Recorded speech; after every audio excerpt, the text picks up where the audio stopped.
Hello, everyone. This is It's Mental Podcast. Tonight we have a special guest, CC Hexe. We met at the Berlin comedy scene. She is an amazing comedian. Now she moved back to New York City, but we are so lucky to have her on air. CC, do you want to take over to introduce yourself? Hi, yes. My name is CC Hexe. I am a comedian. I don't know if we want to get right into the mental illness stuff, but Moni and I met in my second foray into comedy. I had already started and in a breakdown quit doing comedy before starting again in Berlin. So should I get right into it? Should I just tell the story? Let's save the best till later. Let's save the best till later. So we know each other from doing comedy in Berlin. Mm-hmm. Yeah. So I guess the next question is actually right into it. So what's your relationship with mental illness? Well, it's been, I first started seeing a therapist. I first went on medication when I was 17. It started out with I'm adopted, and whether or not it probably does, but whether or not it has anything to do with the following, I was very attached to my parents as a child, even as a teenager. Not that I was like a loser kid, because I wasn't. I was like totally cool. But I could never go sleep over at friends' houses. I could never go do any sleepaway camp type of thing. And the summer I was 17 years old, my family said, enough is enough. You're spending some time away from us. And I had a full-on breakdown. I couldn't eat. I couldn't sleep. I could barely talk. I was so distressed at being away from home that summer I started seeing a psychiatrist and a psychologist, and I went on medication. And that was the beginning of my relationship with mental illness. I imagine that I had always had, I've always been me, so I'm sure that those things were always present, but I didn't start to deal with them until that summer when I was 17 and I couldn't leave my parents without, professional help. I think that's very interesting to know. It's very similar to me. I had my first mental breakdown, first episode. The first time I know it was depression was 3 years ago. But when you start to dig back, actually things happened years, decades back. Yeah. And it's something that's a part of you. Sorry, continue. So when you have the first episode at 17, how long it took you to get out of it? Well, I was immediately put on quite a heavy sedative. And I was also put on an antidepressant medication. Now, the sedative is called Ativan. And it made me, I slept probably about 18 hours a day. I still did the work that I was doing that summer. I was in a summer stock theater, and I was still going to rehearsal, but I wasn't doing anything but going to rehearsal and sleeping. And then 2 weeks in, the other medication that I was taking, which was an antidepressant called Celexa, that started to kick in. And I started being able to go slowly off the Ativan and having some waking time where I was able to enjoy my life without this crushing terror that I had at being away from home. So I don't know if that answers your question, but that was sort of my first management of it. I'm a big believer in medication. I've been on medication for, at this point, 20 years, which is more than half my life. Mm-hmm. And I don't think it's a magic pill that will change your life. You know, I still have depression and I still have the occasional breakdown and I deal with things. I'm actually just on I had a breakdown this summer and I'm on a new medication cocktail because of it. But it's something that there's something wrong with our brains, you know, with mental illness is not mental wellness. And if you have an illness, you take medicine. And so I'm a big believer in both talk therapy and medication. I know a lot of people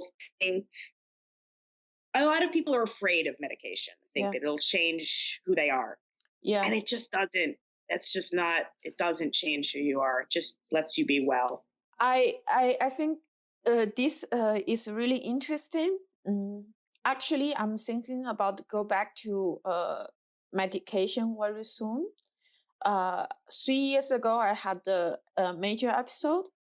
So at the time, like around last year, 2019, summer, spring, that time, I thought I'm fully recovered. I stopped medication. It went well. I survived the first winter. And professional-wise, comedy-wise, I was doing really great also with my personal life. And I thought depression was part of my past life, not in my current life anymore. But now I start to realize it's something will live with us forever. It's just sometimes more, sometimes less. In order to have a okay life, we should accept the fact it will not disappear, but just respect it and take care of our disease and ourselves.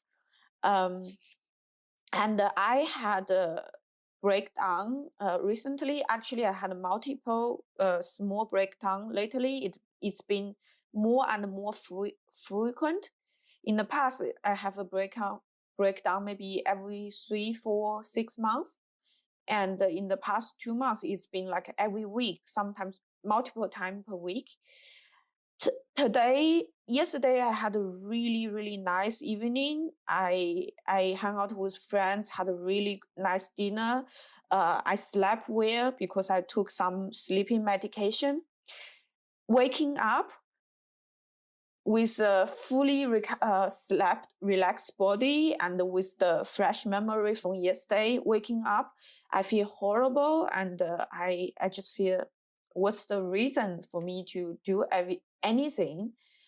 And the mood swing has been worse and worse. And today I realize I'm so stressed and so depressed. I start to bleed from my whole mouth. And I check online, I realize it's normal for people who suffer from a large amount of stress. So today I'm thinking maybe I should go back to medication, antidepressant fairly soon, because it's out of control. And when our mental swings like this, physical body also being impacted, what we have to lose if we just can take some medication and feel better? I think that's the thing with medication is I did it once, not with medication, but with therapy. I was doing really well. And I thought, well, I don't need this anymore. I'm doing really well. But you're doing really well because you're doing the work. And I also want to say, though, I mean, I completely agree with you. Yes, we have to accept that depression is something that you live with. It doesn't become part of your past. It is something that you deal with. But so is happiness and so is joy. And it's hard to remember that when you're in the depression. But I think it's important to remember that life is also full of wonderful moments. And It's actually it's kind of silly. I only have one tattoo. Can I tell a silly story? Of course. It's a mental health story. I only have one tattoo. It's really small. And I got it during a very difficult part of my life. I went through a terrible divorce, and I had quit my job. I quit a very good job. I was writing for a television show called The Colbert Report, and I had quit, and because I kind of was having a breakdown, and my marriage wasn't working. And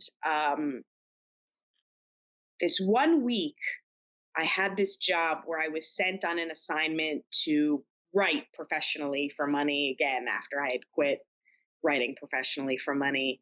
And I was sent to Vancouver for a weekend, and it was paid for. And it was this wonderful weekend, this island of time amidst this terrible part of my life.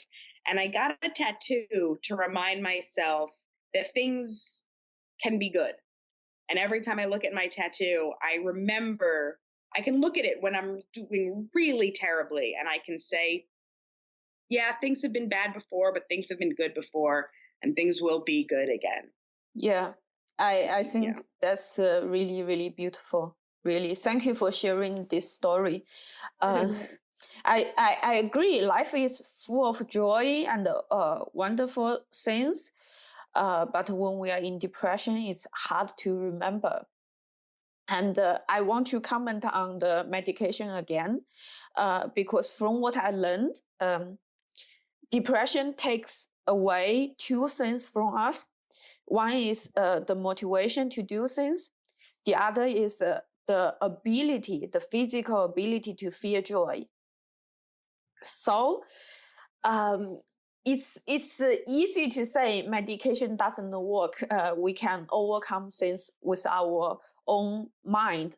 But would you say don't take medication when you have cancer? Just try to be strong and power through? You wouldn't. So with antidepressant, it's the same. When our body physically, it cannot feel joy anymore. It doesn't have the ability to feel joy. No matter how much wonderful things happening around you, you won't feel it. So you need the physical medication to help you. Just like going through chemotherapy for cancer. If you have cancer for your body, you go treatment. It's the same with depression. It's not only mental disease. It affects you physically too. Oh, absolutely. It affects you physically. I mean, the amount that I sleep when I'm going through depression, it's because I can barely walk, and I go through, when I'm really bad, I can't eat. And that's a real physical symptom. Yeah, it's something that absolutely affects you physically as well as mentally. Yeah. And obviously your brain is part of your body, so it's physically affecting you that way. I mean, yes. Yeah.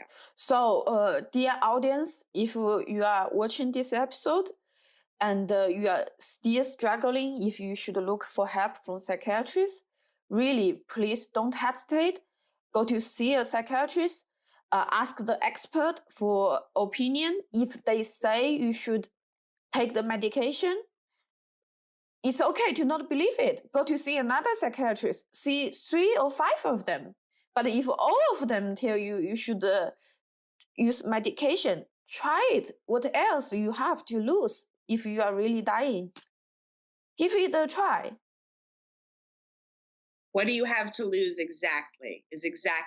Because if you take it for a month or 2 months and it doesn't work, stop taking it. It's if you take it, you don't have to take it forever. You just take it until you see if it works. Maybe it'll work. Maybe it won't. And maybe medication's not for you. Mm-hmm. But don't have this. To me, it's like a machismo, like this, like, oh, medication, I'm not going to take medication. It's not going to, well, the world's still going to be terrible and my wife still left me. And but like, take the fucking medication.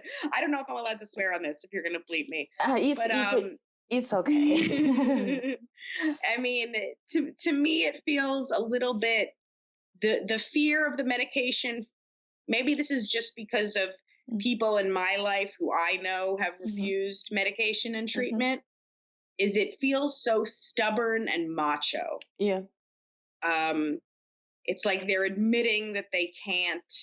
It's admitting weakness, and it's not admitting weakness. Or what I mean is, like, certain people feel that therapy and like your last episode, right, was about, I didn't listen to it yet, sorry, I think you just posted it, but I saw that it's about like men and mental illness, right? Yes. Yeah. It's an episode with Oliver Socha. He is a Serbian comedian, and that means he lives in a very macho society with a very masculine family. And it was hard for him to look for therapy at the beginning. And he is a big guy, 2 meters tall. So if he looked for help and it worked, why not you also try something? Just try anything. Yeah. Anything helps. Yeah, exactly. That there's this feeling that real men don't need help. And that's just so false. Yeah. I want to share, do you remember? Okay, I will share my story first. I want to share the story of, the journey when I started to use medication. Just like you said, depression is not only a mental illness. It impacts your physical health tremendously. For example, 3 years ago, my eyes start to not able to see colors, and I couldn't physically move anymore. I didn't have any energy. I couldn't eat. I barely could sleep. And for a while, I couldn't I couldn't talk. So ability to talk got lost. So it's really not only a mental health issue. And when you are in a deep depression like that, your whole mental and physical are shut down. So you can go to see therapy, but you couldn't process the information you hear because physically you are fucked up. And there's nothing wrong to use medication to help you to get out of that deep depression, to put you back into like normal state where you can talk and can process information again. And there's nothing wrong about that. So 3 years ago, I was in a state like that. It was extremely hard to find like real information from people around me about depression, because I realized it's a very taboo topic. Most people who have depression or had depression, they try to hide from it. They pretend it didn't happen to them. And so at the end, I only found one person I know who have experience, and I wanted to ask his advice. I just wanted to talk, and it's just scary to be in this thing alone. So I wanted to talk, and he told me he doesn't want to talk because that's in his past. He doesn't want to affect his current. And that's why I started this podcast for those people who were like me 3 years ago, feeling lost, feeling helpless, feeling alone, that they can get some real information from firsthand real people, how they experience their journey. So anyway, back to 3 years ago, I went to see a psychiatrist. He prescribed me one vaccine. So I start to take it. Immediately, I feel much better. I start to be able to feel joy, and I start to be able to do things. I could move around. I do feel I was in a manic situation for maybe 1 or 2 months, but that's nothing really harmful happened to me. And in the end, it helped. The whole medication slowly helped me get out of this bad physical situation. And with the psychotherapy help, I was I was living a quite normal, happy, and successful life for almost 2 years. So I think it really was it. I agree. And I want to ask you, how was your first time taking the antidepressant? Was it good, bad, stressful? It was a positive experience. And I've been on a few different, call it cocktails of medications over my life. And you know, the problem is that not for everyone. I mean, some people get to go on a medication once and then take it forever and it works. For me, the first thing I was on was called Celexa. It stopped working after about 5 or 6 years. It's sort of I didn't have a breakdown. Yes, I did. Yeah. Yes, I did. It was shortly after I graduated college, and I just like you just described, a lot of the symptoms you just described, and I switched from Celexa to a drug called Zoloft. And Zoloft worked for me for many years. The funny thing about Zoloft, though, was that I had terrible sexual side effects with it. So they added a drug called Wellbutrin, which just took that away. And it's kind of miraculous the way the chemistry works, that they can be like, oh, well, that does that, well, then this will undo that. But it just, they know what they're doing. And I was on that combination for about 10 years, maybe even a little more, maybe more like 13 years, 14 years. And until it sort of stopped working. And then during COVID, I went through something that I think probably but I think a lot of people went through some difficulties, whether they struggle with mental illness or not. I think a lot of us had trouble dealing with 2020. Mm-hmm. And this summer I had a breakdown that actually landed me in the psych ward overnight. I wasn't officially admitted, but what happened, I guess I can tell the story. It's Mm-hmm. now as good a time as any. I got very, very depressed, and spurred on by a family fight, I got to this frantic point where I called the suicide hotline. And I just wanted to talk to someone who wasn't yelling at me, someone who was nice and friendly. But I made the mistake of, when they asked me where I was, I made the mistake of telling them my address.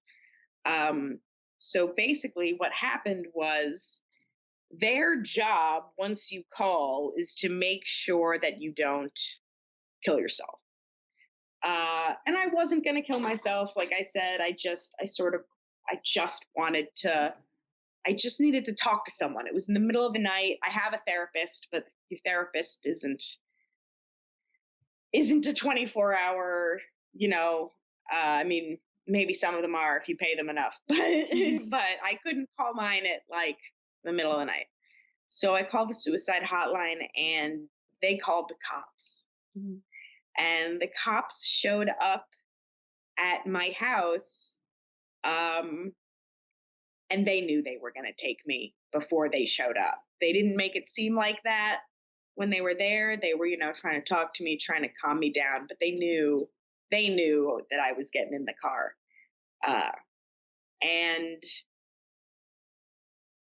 it was so bizarre. It was the middle of the night, so I'm wearing this nightgown. Before they took me, I said I wanted to go get underwear. They wouldn't let me go get underwear.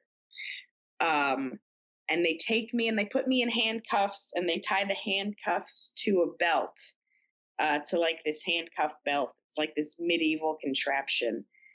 And as soon as they get me in the car, they stop being nice. They stop trying to calm me down. Now that I'm in the car, I'm in the car. So They drive me to the station to figure out where they're going to take me for the night, because they're not going to put me in jail because I haven't broken any laws. So I have to go to a hospital. So they're looking for a bed for me. Now, as this happens, I mean, as we're talking, so we were talking about depression having physical and physiological elements. I have to shit myself. I'm about to shit my pants, like my non-pants that they didn't let me go get. Like, I am so worked up and so,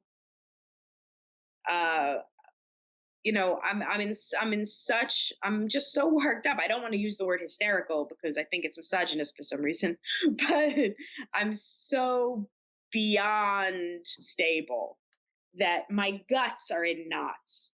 And I say to the cops, I'm like, one way or another, I'm gonna shit. Like, whether or not I'm on a toilet is kind of up to you guys right now. So the female cop, there's two of them. There's two huge people taking on me, who is like, I know I'm chunky, but I'm still pretty wee. And she takes me into the bathroom. Thank God at this point I'm not wearing underwear. I like hitch up. I like kind of do a shimmy and like hitch up my nightgown.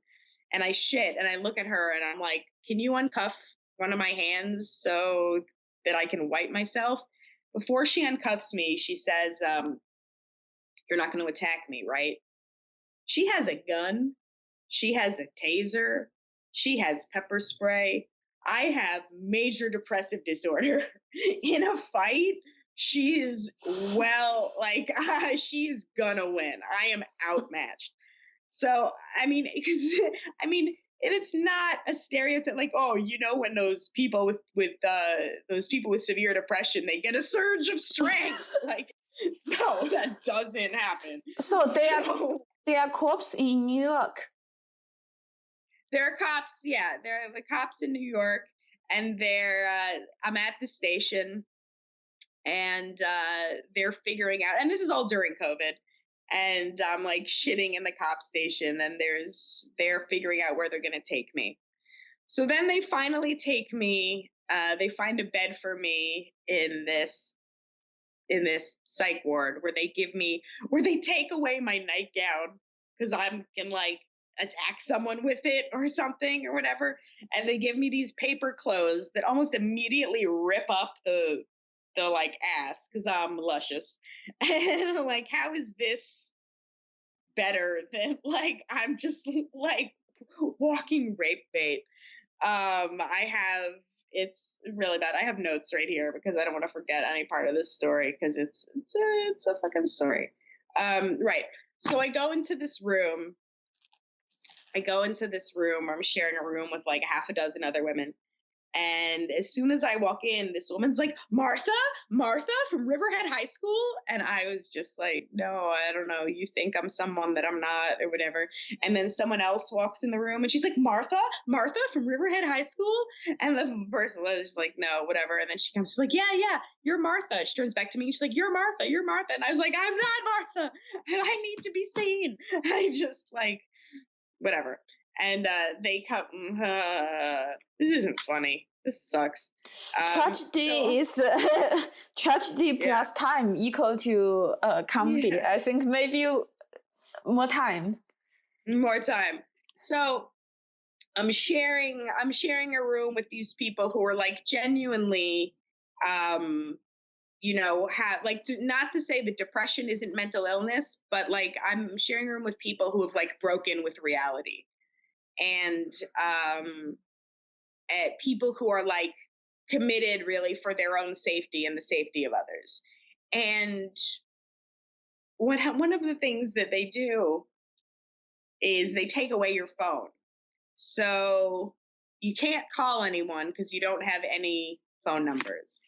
So the funniest thing to me about it was, so in the States forever, there was this number you could dial to get someone's phone number. You would dial 411 and then you would say someone's such and such name in such and such city, and they'd give you the phone number. But now everyone has a cell phone, so no one ever calls that number. But apparently that number still exists. So like the only people calling that number are the people in jail and in the psych ward who are just like, I need a lawyer. I need my mom. Like, they have me. They took me away. So those poor people who work at that thing now. But anyway, so I'm walking around in these ripped pants with no underwear, and they're just playing. There's a channel, there's a cable channel in the States that just plays like rerun sitcoms 24 hours a day. And they're playing Friends. And I was like, yeah, man, I don't really like this show. And then they start playing Family Guy. And I was like, I need to get the fuck out of here.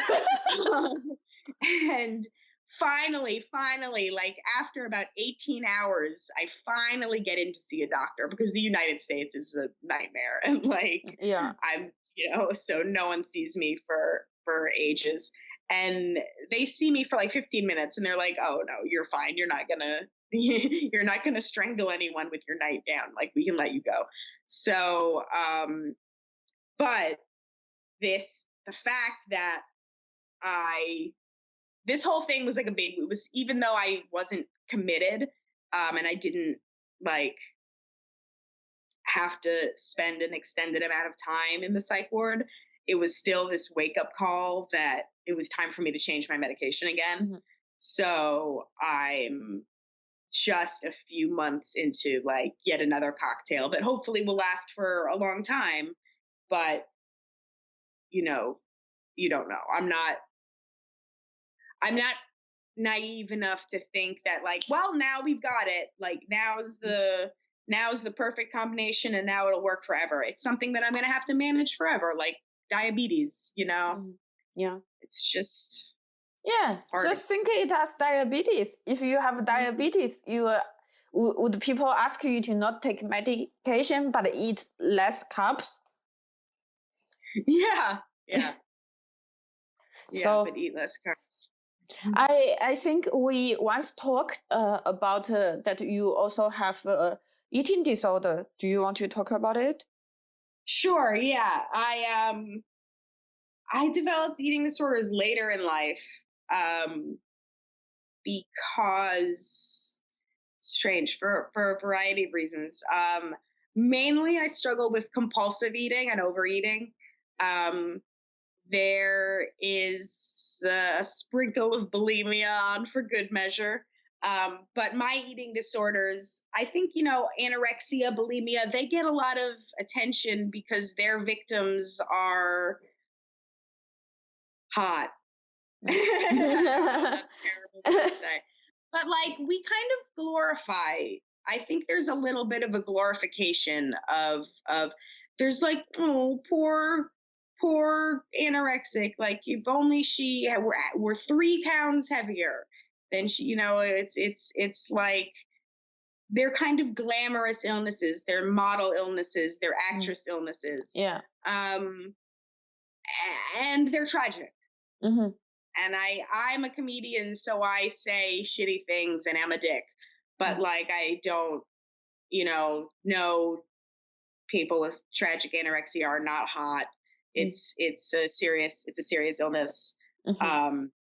But my experience has been, the other side has been really extensive overeating. Mm-hmm. And, looking to food for comfort. Yeah. And I always used food as a coping mechanism against misogyny in an odd way. Mm-hmm. I always used food, and still to this day use food, to be like, I'll eat fucking 3 burgers at McDonald's with the boys. Like I can do, you think I'm not man enough to drink 18 beers in one sitting? Like I'll drink fucking 18 beers. Like I'm a man. It's been this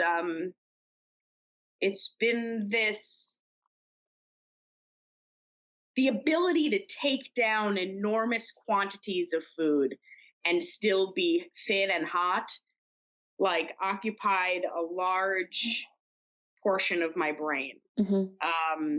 And as I got older, my metabolism changed, as it does for everyone, you know, and I could no longer eat, you know, a burger for every meal and still be thin. Mm-hmm. So it's sort of becomes this spiral of shame eating. Mm-hmm. That for me is like, well, if I'm fat, I might as well be fucking fat. Let's just bring over the Reese's Pieces. Mm-hmm.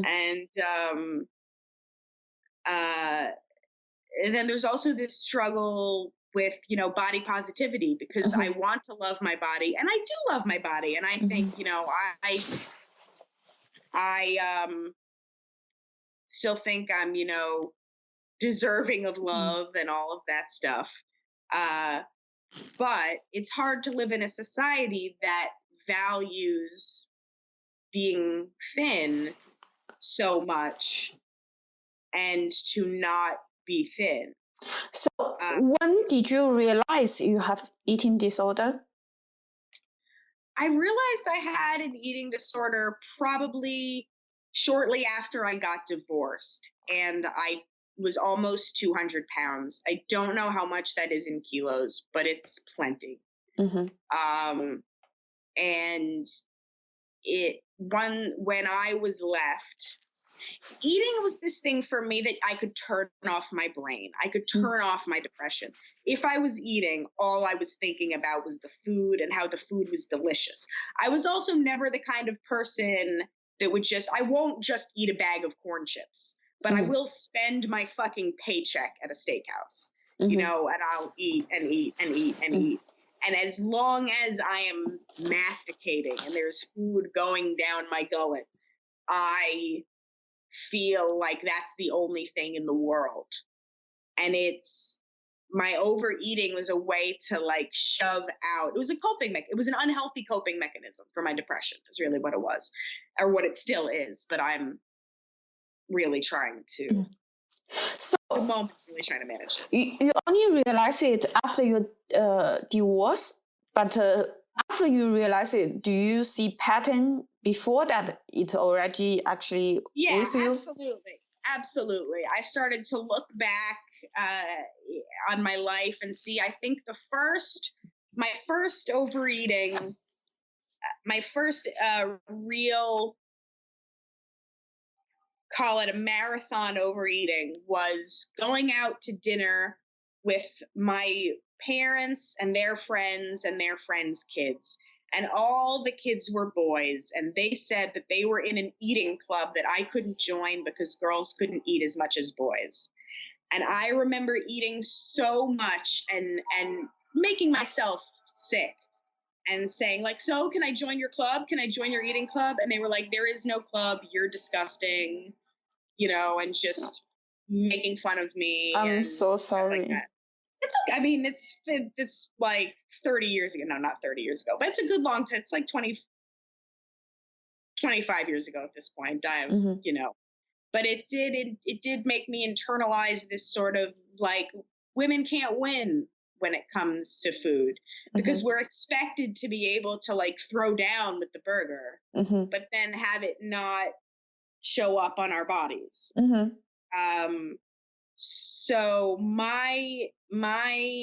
so that's when the bulimia started to come in. When I got to be about 200 pounds, and I said, well, I can't stop eating, because if I stop eating, the bad thoughts are going to come in.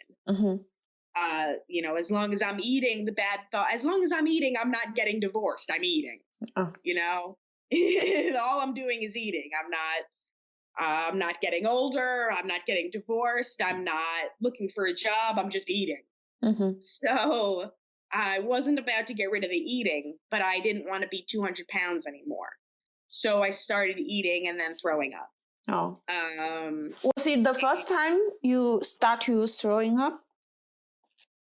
It wasn't the first time I had ever done it, but it was the first time I had done it consistently.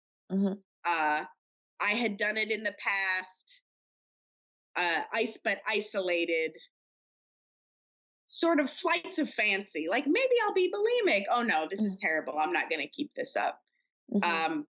But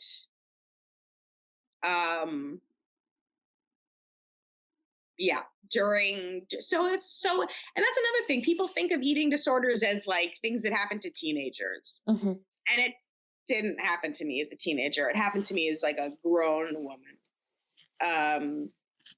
And I blame society. No, yeah. It's just it's a damned if you do, damned if you don't situation a little bit. Like, you've got to be this beautiful, thin creature, but you also, especially, you know, in a field like comedy that is so male dominated, you have to like prove that you can hack it.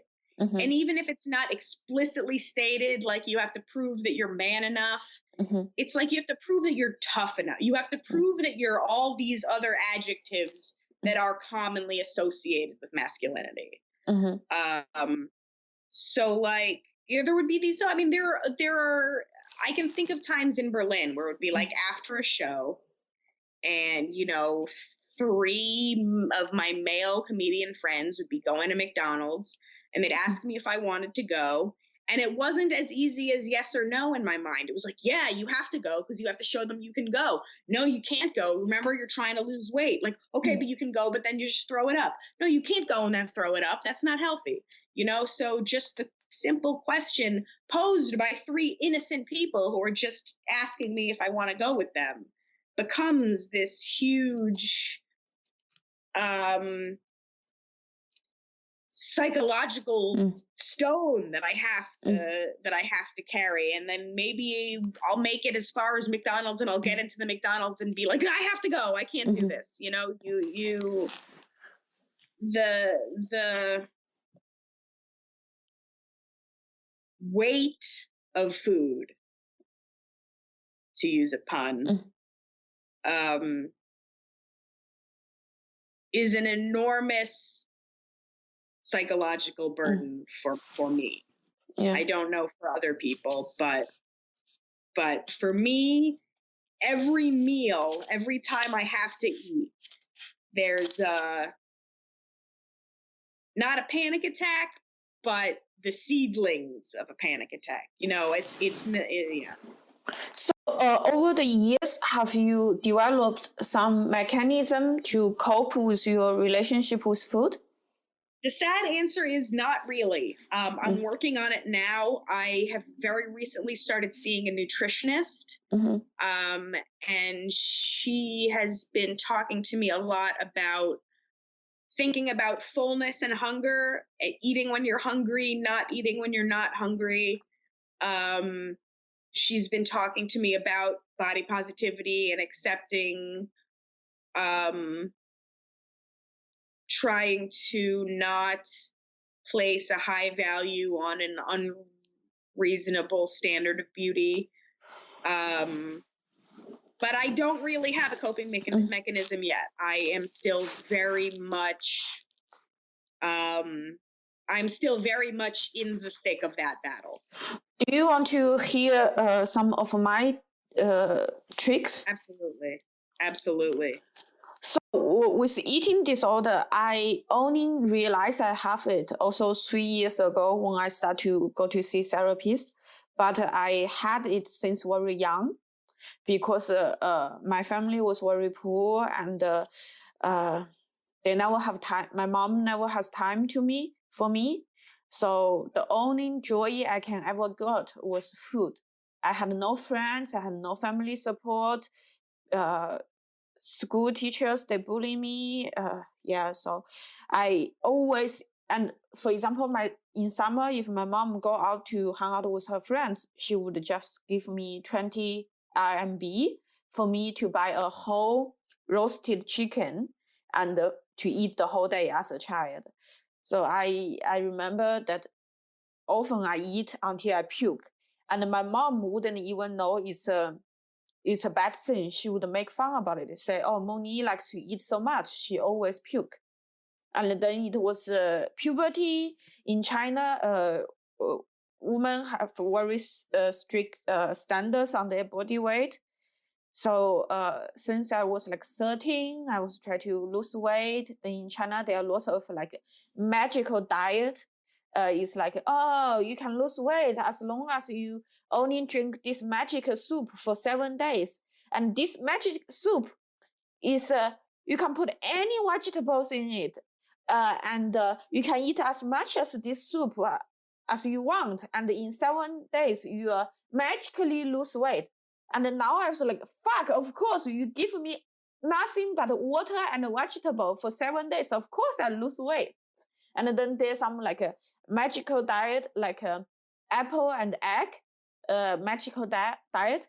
You every day you only eat like three eggs plus 7 apples, and magically you can lose weight.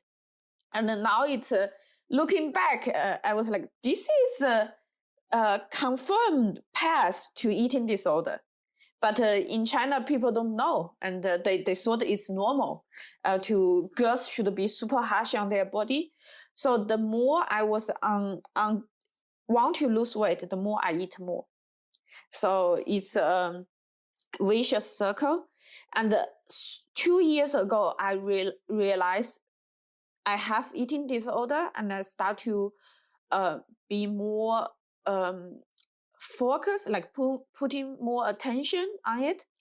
Then I realized every time when I start to excessive eating, is the time when I start to feel guilty about my eating. So then I learned to trick myself. For example, if I start to, tip number one for me is never to try to lose weight. Be happy with my weight. I'm not super skinny, but I'm not super fat either. And in the past 15 years, I've been on yo-yo dieting for majority of the time. Reality proved I'm not good at being slim. Then just accept the weight I have now. If I gain a few kilos, it's fine. If I lose a few kilos, it's good. And I will still do sports, but I don't do sports because I want to lose weight. I do sports is because it's good for my mental health. And I stop to weight myself. And as soon as I accept this fact, then the impulsory to excessive eating reduced a lot. But once a while, when I have a very bad day, I want to eat a lot, or I accidentally eat a lot. I think the most important thing is to calm myself down, tell myself it's all okay. And normal people eat a big meal too, and there's nothing wrong about it. And just let me know it's all okay. I will not become 5 kilos heavier tomorrow. It's just one meal. Calm myself down to not feel this stress and shame. And as soon as I can manage my shame and the guilt, then the second day I can go back on normal track.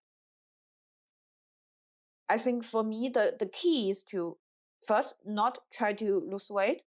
Second, manage my shame and the guilt. And third, also, like if I really want to eat a lot of stuff, I try to trick myself with healthy food. For example, bananas, fruits, vegetables, yogurt, anything more healthy than like junk food. Then I feel less shame also. I think shame is the real dragon here. Absolutely. The shame, because we all need to eat, you know, and I absolutely agree. Yeah, it's the shame that gets you. Yeah, and another trick I learned is my partner has a very healthy eating pattern. And since I'm with him, because he eats healthy, he never excessively eating, like once in a while for enjoying eating, but he never has shame. But normally he just stop eating when he's full. And I try to imitate him too. And also another trick, to just use smaller container at home. Right. I've tried that. I see what's funny for me, or what's difficult for me. So I live with my mother, and a lot of my problems with eating come from her problems with eating. Oh, okay. So I'm like living on top of another eating disorder, and almost living on top of the eating disorder that gave me like my eating disorder. So I have this trouble where she will cook twice as much food as is needed. And it's sort of, with your mother, you have to pick your arguments. So it's good that we have leftovers, but I always have to be like, okay, we're going to eat half of this now, and half of it is going to be for tomorrow, or something like that. But it's always, because eating is a social thing. It's sometimes hard to manage your eating because you are living with someone else who has different needs or different preferences, or you're out with people, or you're this or you're that. I'm lucky with the mom part. My mom also has eating disorder, but I'm lucky that first, he doesn't live with me. Second, now she has diabetes, so she cannot do it anymore. Right. She needs to check her blood sugar all the time, and when it's high, she stop eating. So I think that benefits me too, because there's no one eating like a pig around you. Yeah, I would like that. I have eating going on around the clock at my house. And when did you start to do comedy? So I started to do comedy really young. I did my first open mic in New York when I was 18. I did it all through college. I kept doing open mics, and I did stand up through my 20s. I did improv, and I did sketch, and I worked for this show called the Colbert Report. And I got to this point where I felt like I really didn't like the person that I was. I was telling really dirty jokes all the time. I was always basically, that was it. I was taking the lowbrow, easy, isn't it funny to hear a girl say jerk off or something like that, and I was really unhappy with the kind of comedian I was in my time. And then in my work day, I was writing jokes for someone else. And even though I was proud of those jokes, they weren't for me. I wasn't getting to, perform them or do them. And I just had a bit of an identity crisis of not liking who I was, and the person that I liked wasn't even me. That I quit my job, and I quit comedy altogether, and I became a teacher. And then I moved to Berlin, and I actually only started doing comedy. I did comedy sort of on a whim. There is the people who live in Berlin will know, the people who do not live in Berlin will not know, that there's a sort of a comedy institution called Cosmic Comedy. And they are right across the street from my favorite movie theater in Berlin called Berlin Babylon. And I was at an Alfred Hitchcock movie festival, and I left the movies and I saw, stand-up comedy here, open mic. And I thought, I used to do those. maybe I'll do one. Maybe it'll be fun. And then obviously, as soon as I did it again, I was like, oh, right, I love this. But then my second time around doing comedy, I didn't rely on the dirty jokes and on the easy laugh. And I like who I am much more, writing my own jokes for myself and feeling like I don't go for the cheap joke. Mm-hmm. Do you think it's you change or the thing around you is different? Well, I think as I got older, I had more to talk about. Mm-hmm. I think in my 20s, like I said, I did my first open mic when I was 18. Nothing's happened to you when you're 18. Yeah. Or I mean, things have happened to you, but you don't have the perspective to reflect on them appropriately. I mean, you're a baby when you're 18. And at this point in my life, I've had several jobs. I've lived in many cities. I've had many relationships. I've had a life to talk about. I've had a life that I believe at this point is interesting to other people for me to share my experiences. I believe could be helpful and interesting to people. And I talk a lot about personal stuff on stage. I imagine one of the reasons you wanted to talk about eating disorders with me is that you've seen some of my jokes where I talk about my trouble with eating, my trouble with overeating. So it's, I used to do comedy for the audience, and now I do it for me. And as a result, the audience likes me a lot more. Mm-hmm. I think they don't like being pandered to. I think they like, if you're honest about yourself and you're vulnerable, I think that's what people respond to. Do you feel comedy helps on your mental illness? I do. I do feel that way. It definitely helped me get over my divorce. It helps me a lot with my eating disorder to be able to, when I get on stage and talk about the trouble I have with overeating and specifically the frenzy that I can get into when I'm overeating. And when I hear other people laugh, I know they know what I mean. It's just this wonderful way to connect with people, to hear people say, even if they haven't gone through exactly the same experience, they can empathize. They can say like, yeah, I can see how you might get that way with food. Or when I talk about my divorce and I get a certain kind of laugh, some laughs are just laughs, but some laughs you can hear there's more to them. And there's like oh yeah, I've been there. I've felt that. So in that respect, I think comedy really has helped me. Do you miss it now? Oh, sorry. I miss it so much, man.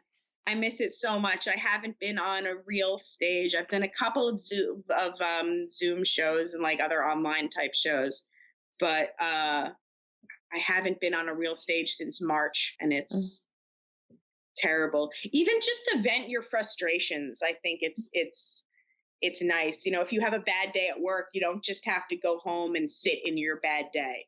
You can write a joke about it. And I think comedy for me is like the little tattoo you have on your arm.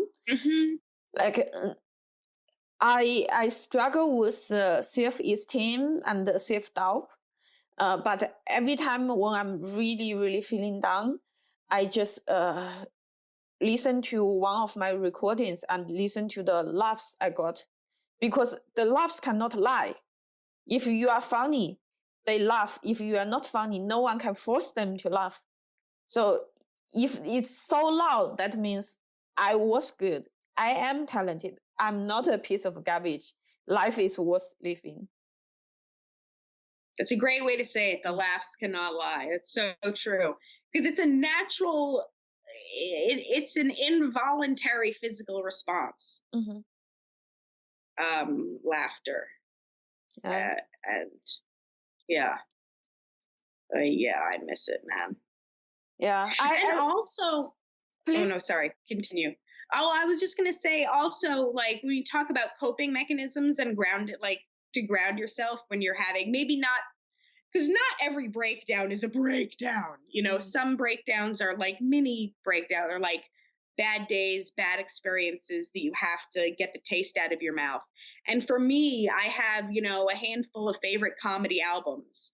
And if I listen to one of those, it just brings me back. First, it brings me out of reality. You know, it brings me I just listen to the jokes and I listen to the laughter, and it reminds me of what's really important. And then when the album is over and I come back to reality, I realize that the thing that I was so worked up about isn't worth all that emotional energy. I totally agree. I had a mental breakdown 2 days ago, and this is what I wrote on my notebook.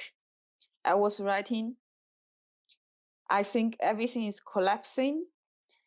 I'm going on an edge right now. I don't know what to do. I fear I'm going to explode if I don't do comedy. Then I turn on Netflix. I watched both the first and the second Netflix special of Ali Wong. Then I feel better. Yeah, totally. Yeah, totally. Yeah. And 2 days ago, I was really feeling I'm spinning. My mind is spinning so hard.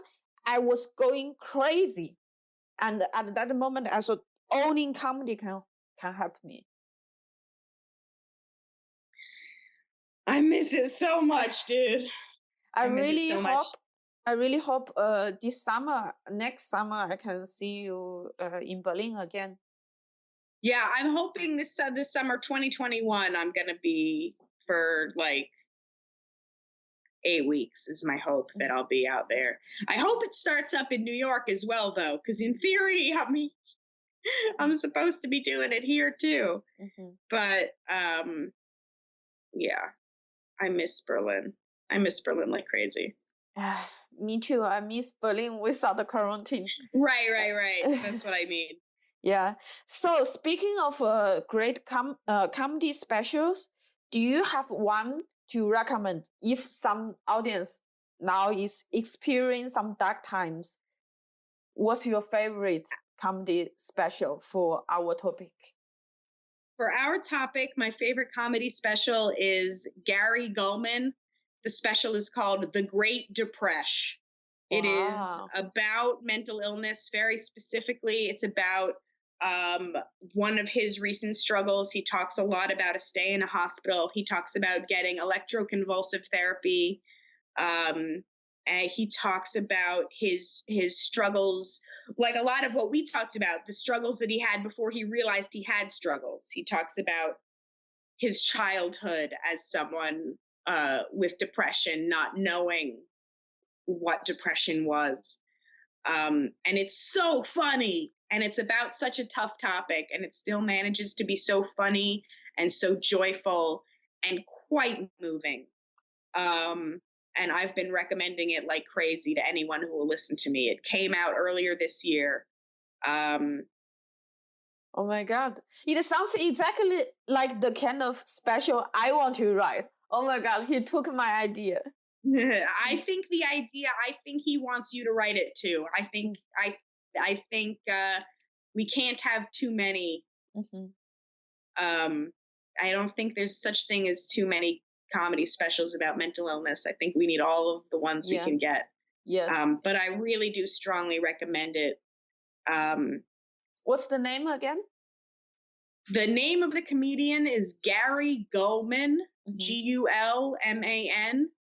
And the title of the album is The Great Depression. Cool. I will check it out. It's great. It's and it's really the kind of special. He's the kind of comedian that you really feel like is talking to you. You know, not so much like there's some comedians, and this isn't a value judgment. I don't think one is better than the other. But there are some comedians who sound like they're up on a soapbox talking to everyone. They're like, this is what's wrong with the world. And there are some comedians who feel like they're just talking to you. Yeah. And like you're the only one that the special is for. And it's one of those where where I felt like it felt to me like a friend was telling me about his experiences, not like a celebrity had a special. Mm-hmm. Cool. I will definitely check it out for my next minor breakdown. Nowadays, I realize I have breakdown almost every other day, so it will. So you'll listen to it soon. Yeah, very soon, very soon. So, the next question is, if you wake up feeling it's a bad day, feeling horrible, do you have some routines, some tips to make it a not so bad day?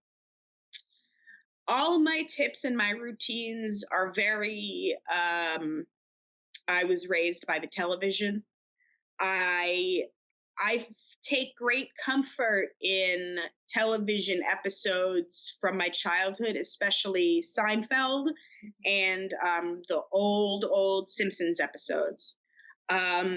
If I can watch one of those and laugh, it reminds me of the joy that there is to be had in the world.